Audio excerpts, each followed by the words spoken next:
नमस्कार, बहुत स्वागत है आपका। मैं हूं आपके साथ प्रेरणा मिश्रा। मध्य प्रदेश में आचार संहिता लगने के करीब 1.5 महीने पहले शिवराज मंत्रिमंडल का विस्तार हो गया है।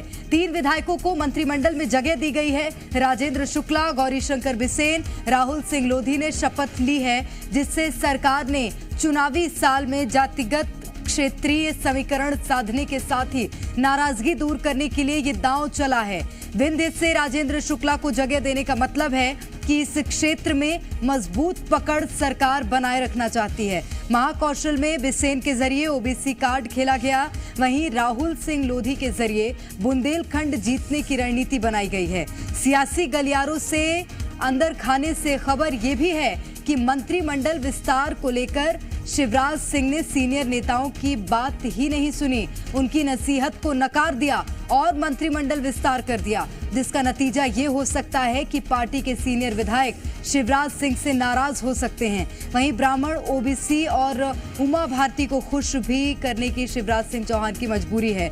एमपी में अवैध उत्खनन और शराब को लेकर शिवराज सरकार को घेरने वाली उमा भारती के भतीजे को राज्य मंत्री बनाया गया। विंध्य में बीजेपी की गिरती साख और नारायण त्रिपाठी की खिलाफत के चलते राजेंद्र शुक्ल मंत्री बनाए गए हैं। वहीं सीएम का करीबी होने का फायदा गौरीशंकर बिसेन को भी मिला है। तो आज मंत्रिमंडल का विस्तार हुआ है और सबसे पहले आपको बताते, गौरीशंकर बिसेन जो कि बालाघाट क्षेत्र से आते हैं, विधायक है वहां के, इनका राजनीतिक सफर कैसा रहा? देखिए, महाकौशल और ओबीसी का अगर बात करें तो यहाँ पर मजबूत पकड़ रखते हैं, बड़ा चेहरा है यहाँ से। फिलहाल पिछड़ा वर्ग कल्याण आयोग के अध्यक्ष भी रहे हैं। और वहीं गौरीशंकर बिसेन बालाघाट से 7वीं बार के बीजेपी विधायक हैं। 1985, 1990, 1993 और 2003 में विधायक बने। 1998 और 2004 में लोकसभा के सदस्य निर्वाचित हुए। 2008 में विधानसभा के सदस्य बने। लोक स्वास्थ्य यांत्रिकी सहकारिता मंत्री रहे। 2013 में किसान कल्याण तथा कृषि विकास विभाग के मंत्री बनाए गए। वहीं राजेंद्र शुक्ला की अगर बात करें, राजेंद्र शुक्ल रीवा क्षेत्र से आते हैं, वहां से विधायक हैं और विंध्य में ब्राह्मण चेहरा हैं। रीवा सीट से 4 बार के विधायक हैं राजेंद्र शुक्ल। 2003 में पहली बार विधायक बने थे। 2003 से लगातार चुनाव जीतते आ रहे हैं, यानी कि 2003 से अभी तक राजेंद्र शुक्ल को रीवा से कोई हरा नहीं पाया है। 2018 के चुनाव में बीजेपी को विंध्य में बड़ी कामयाबी मिली। शिवराज सरकार में उद्योग मंत्री रह चुके हैं राजेंद्र शुक्ल। राहुल सिंह लोधी जो कि एक और बड़ा चेहरा माने जा रहे हैं, वो इसलिए क्योंकि उमा भारती के करीबी हैं, उमा भारती के भतीजे हैं। ये पहली बार के विधायक हैं। खरगापुर से विधायक हैं और राहुल सिंह लोधी नया चेहरा हैं, पहली बार मंत्री बनाए गए हैं। पूर्व सीएम उमा भारती के भतीजे हैं। खरगापुर सीट से पहली बार के विधायक भी हैं। लोधी वोट बैंक को साधने की यहां पर कोशिश की गई है। ग्वालियर चंबल में बड़ी संख्या में लोधी वोटर हैं और उन्हीं को साधने की एक कवायद यहां पर की गई है और मुख्यमंत्री शिवराज सिंह चौहान ने 3 मंत्रियों को जगह दी है। बढ़ते आगे, मंत्रिमंडल विस्तार पर कमलनाथ ने भी तंज कसा है। कहा कि कार्यकाल खत्म होने से पहले मंत्रिमंडल विस्तार हुआ। विस्तार क्या, पूरा मंत्रिमंडल बदल लें, हार निश्चित है। मंत्रिमंडल का नहीं, भ्रष्टाचार की मित्र मंडली का विस्तार हुआ है। तो बड़ा आरोप पीसीसी चीफ कमलनाथ ने शिवराज सरकार पर लगाया है। मंत्रिमंडल विस्तार को लेकर शिवराज सरकार पर निशाना साधा, कहा कि पूरा का पूरा मंत्रिमंडल बदल ले तब भी हार निश्चित है। और ज्यादा जानकारी लेंगे, आकाश द्विवेदी इस वक्त हमारे साथ सीधे भोपाल से जुड़ गए हैं। आकाश, जैसा कि हम लगातार आपसे पहले भी जानकारी ले रहे थे, मंत्रिमंडल विस्तार हुआ है और चुनाव बेहद नजदीक है। 1.5 महीने में आचार संहिता लग जाएगी। ऐसे में इसके क्या मायने हैं, ये समझाइएगा। देखिए, सिर्फ खुश करने की कोशिश की गई है इस मंत्रिमंडल विस्तार के जरिए, क्योंकि चुनाव में महज 2 महीने का वक्त शेष है और इसके ठीक पहले आचार संहिता लग जाएगी। मंत्रियों को कितनी पावर मिलने वाली इतने समय में, इसका अंदाजा नहीं लगाया जा सकता है। 3 नए विधायकों को मंत्रिमंडल में जगह दी गई है। तीनों के अगर हम नाम का जिक्र करें तो देखिए, राजेंद्र शुक्ला विंध्य के बड़े नेता हैं, बीजेपी के सीनियर लीडर हैं, लेकिन विंध्य जो बीजेपी का गढ़ था वो बीजेपी के हाथ से खिसकता हुआ नजर आया। निकाय चुनाव के नतीजे बताते हैं कि बीजेपी की स्थिति बहुत मजबूत नहीं है। रैगांव एक विधानसभा सीट जो बीजेपी की लंबे वक्त से बीजेपी के कब्जे में थी, वो सीट उपचुनाव में बीजेपी के हाथ से निकल गई। और नारायण त्रिपाठी के बगावती सुर ये विंध्य में बीजेपी की स्थिति को कमजोर करती है और यही कारण है कि विंध्य में मजबूती के लिए राजेंद्र शुक्ला को जगह दी गई है। लेकिन इतने कम समय के लिए जगह क्यों? मंत्रिमंडल विस्तार तो और पहले भी हो सकता है। राजनीतिक जानकार जो है वो जानते हैं कि इस मंत्रिमंडल विस्तार में जो बीजेपी के दिग्गज नेता हैं, जो सीनियर लीडर्स हैं, उनकी नहीं सुनी गई है। मुख्यमंत्री ने मनमर्जी के अनुसार मंत्रिमंडल विस्तार कर दिया और बीते 3 से 4 दिनों से हम लगातार देख रहे हैं कि नामों को लेकर असमंजस की स्थिति बनी रही। राहुल लोधी और जालम सिंह पटेल में असमंजस की स्थिति रही कि किसी जगह मिलेगी। अंततः राहुल लोधी को राज्य मंत्री बना दिया गया है। राहुल लोधी इसलिए भी राज्य मंत्री बने क्योंकि उमा भारती की करीबी हैं। उमा भारती सरकार से नाराज रहती हैं। अपनी सरकार के खिलाफ उन्होंने जमकर मोर्चा खोला, सड़क पर उतली, शराब दुकानों पर पत्थर फेंके, नशे को हतोत्साहित करने की बात कही, शराबबंदी की मांग की, लेकिन ये शराबबंदी नहीं हो सकी। और अवैध रेत उत्खनन को लेकर भी उमा भारती ने अपनी सरकार पर कई गंभीर सवाल पहले ही लगाए हैं।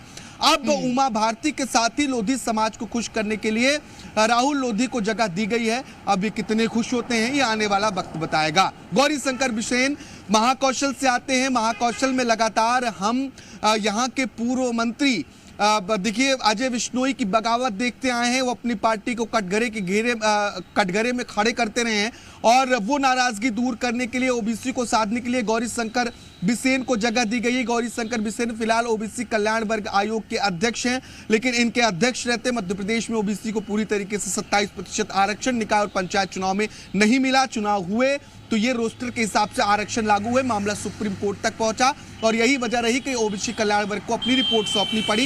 एक बड़ा कारण है कि ओबीसी वर्ग को साधने की कोशिश की गई है, लेकिन जिस 27% आरक्षण की मांग को लेकर ओबीसी वर्ग लगातार आंदोलन करता रहा है, सड़कों पर रहा है, उससे एमपी में अब तक 27% आरक्षण नहीं मिल पाया। कुछ मामले कोर्ट में हैं और इसके अलावा चुनाव के नतीजे हमने देखे कि चुनाव में किस तरीके से आरक्षण को लेकर पेच फंसा, सुप्रीम कोर्ट तक मामला पहुंचता है, अंत में रोस्टर के हिसाब से आरक्षण दिए जाते हैं। एमपी में ओबीसी की आबादी बड़ी है, 52% करीब ओबीसी की आबादी मानी जाती है। ऐसे में एक बड़ा वोट बैंक है, लेकिन ये वोट बैंक पूरी तरीके से शिवराज सरकार से नाराज है। वजह यह है, आरोप ये भी है कि इस वर्ग को गुमराह करने की कोशिश की गई। जो आरक्षण की मांग लगातार की जा रही थी वो आरक्षण अब तक मिल नहीं पाया है। कांग्रेस भी इसी मुद्दे को लगातार भुनाती रही है। अभी भी बीजेपी में बहुत नाराज हैं। यशपाल सिसोदिया सीनियर लीडर, 4 बार के विधायक, उन्हें जगह नहीं मिली है। गौरीशंकर शेजवार, उनको इग्नोर किया गया है। इसके अलावा देखिए पटवा हैं, उनको जगह नहीं मिली है। तमाम जो बड़े दिग्गज नेता हैं जिन्हें उम्मीद थी कि कैबिनेट का विस्तार पहले होगा, क्योंकि इस कैबिनेट विस्तार की चर्चा आज से नहीं दिसंबर 2022 से चल रही है और 1 साल बीतने के कगार पर है। अब कहीं जाकर चुनाव के 2 महीने पहले, ठीक 2 महीने पहले कैबिनेट का विस्तार कर दिया जाता है, क्योंकि 4 पद मंत्रिमंडल में पहले से ही खाली थे। मुख्यमंत्री समेत कुल 31 मंत्री शिवराज मंत्रिमंडल में इसके पहले थे। अब 3 नाम इसमें और जुड़ गए हैं, 3 पद और बढ़ गए हैं।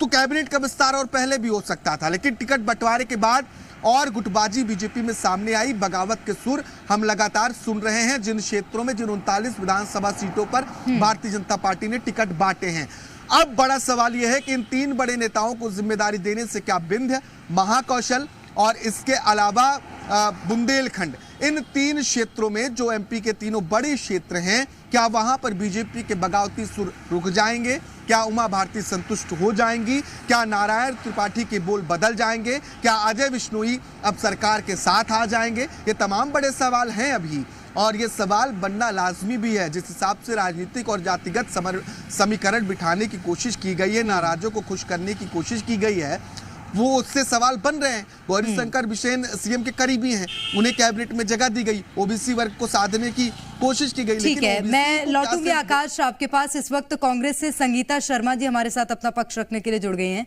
संगीता जी, स्वागत करती हूँ आपका। जी धन्यवाद। संगीता जी, आपको जानकारी तो मिली गई होगी, शिवराज कैबिनेट का आज सुबह 8:45 पर विस्तार हो गया है, 3 और मंत्री जोड़े गए हैं। जी, कैसे देखती हैं इसे? देखिए, अब ये जाती हुई सरकार में मंत्रिमंडल का विस्तार कर रहे हैं, इन्हें तो बहुत पहले करना चाहिए था, पर इतना विवाद था भारतीय जनता पार्टी के अंदर कि उन विवादों की वजह से शिवराज सिंह चौहान जी कोई डिसीजन नहीं ले पा रहे थे, जबकि इन्हें तो 3 साल पहले ही ये डिसीजन ले लेना चाहिए था, पर अभी तक नहीं ले पाए।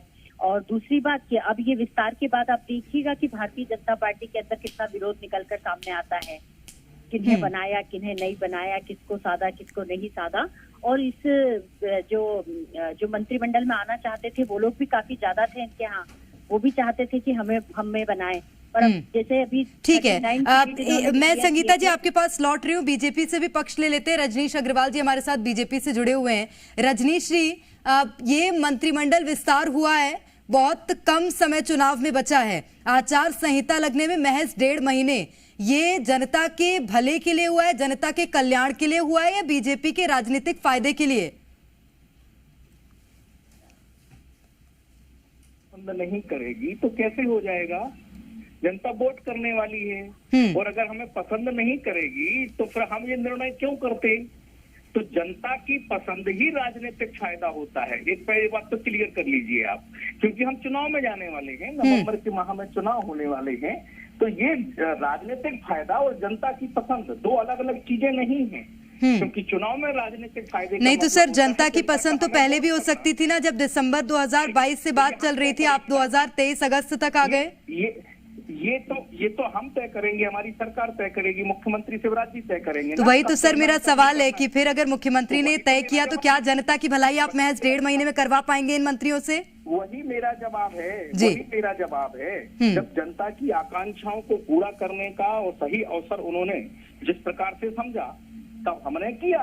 ये मुख्यमंत्री जी का विशेष अधिकार है, कोई दूसरा तय थोड़ी करेगा। ये संविधान ने अधिकार मुख्यमंत्री जी को दिया है, कांग्रेस से पूछ के करते क्या? ठीक है संगीता शर्मा जी, कांग्रेस से पूछने की जरूरत नहीं थी, मुख्यमंत्री जी का विशेष अधिकार है, कहना है रजनीश अग्रवाल जी का।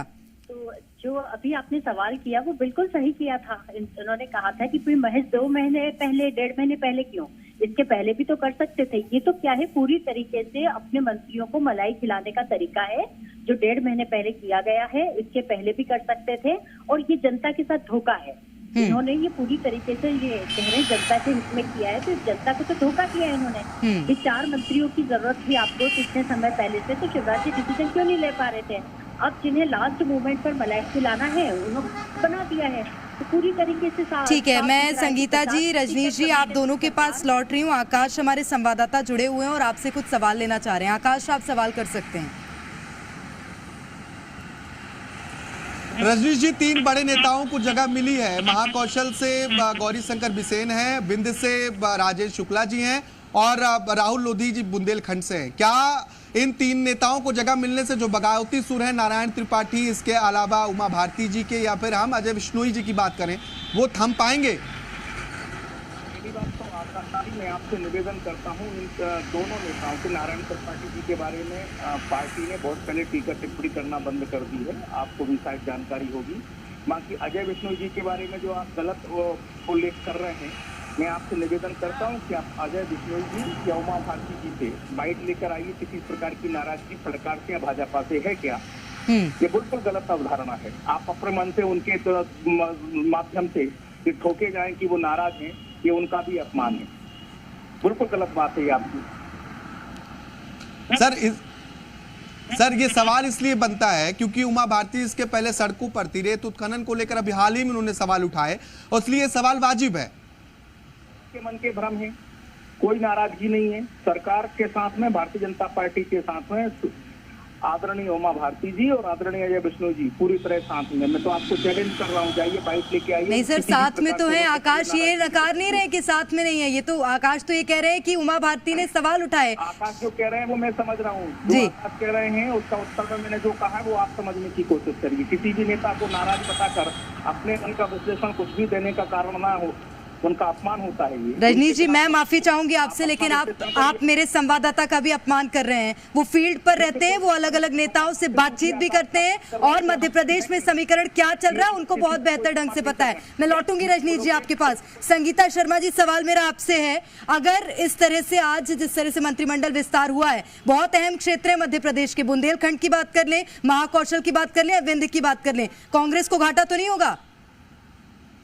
देखिए, कांग्रेस को बिल्कुल भी घाटा नहीं होने वाला है। जिस तरीके से रजनीश जी अभी मीडिया को दबाने की कोशिश कर रहे थे, तो आपको मैं बता देना चाहती हूँ कि तीनों ही क्षेत्रों में कांग्रेस मजबूत है और भारतीय जनता पार्टी की सरकार ने तीनों ही क्षेत्रों पर एक एक मंत्री बनाकर साधने की कोशिश की, क्योंकि इन्हें वहाँ पर कमजोर हो रहे हैं भारतीय जनता पार्टी वहाँ पर। और अपनी कमजोरी को देखते हुए इन्होंने ये निर्णय लिया है। क्योंकि भारतीय जनता पार्टी अगर इतना था तो पिछले कई सालों से बना सकती थी। संगीता जी, बहुत लंबा समय था जब कांग्रेस भी वहां पर कमजोर चल रही थी।